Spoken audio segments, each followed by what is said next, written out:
Hi creators! Today I want to show you the problems I had during my lovebirds project and how I fixed them. So the first problem I had came about when I was doing the bird outlines. I thought having the cutouts would make it easy by giving me something to press the outline against. And it did help some, but not surprisingly, I wasn't able to shape the outlines perfectly, and I certainly didn't glue them perfectly, so there ended up being a number of small but definitely visible gaps. And besides the gaps, I also had a problem with shiny glue, which is a problem you run into with a darker background color.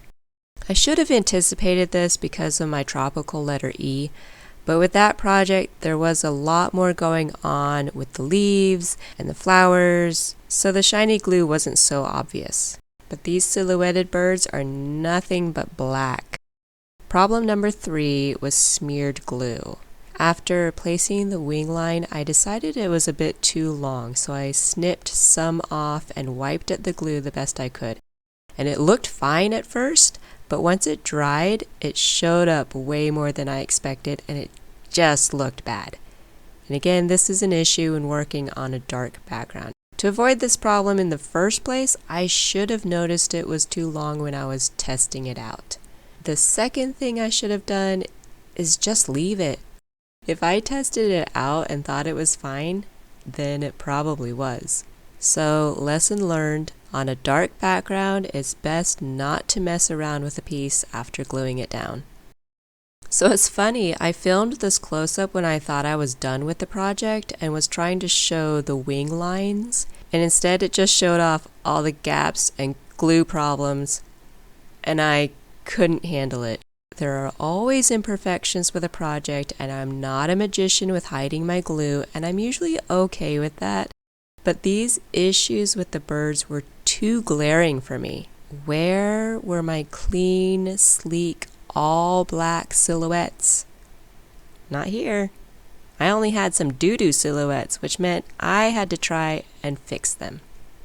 To fix the gaps, I pretended my glue bottle was a miniature caulking gun, filled the holes with some glue, and then wiped out some excess.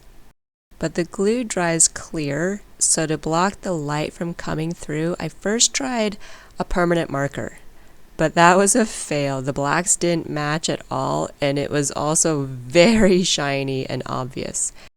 So the final solution was to use some black acrylic paint.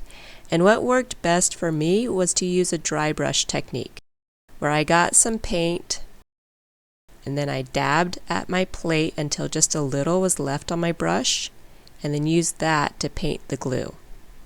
And it gave me a good matte finish that blocked the gaps, got rid of the shiny glue, and covered up my smeared glue mistake. I was very happy with the final product, and I'm glad I tried fixing the problems instead of thinking I just had to deal with it, or feeling bad because my quilling was no good. All it took was a little extra thinking and a little extra work.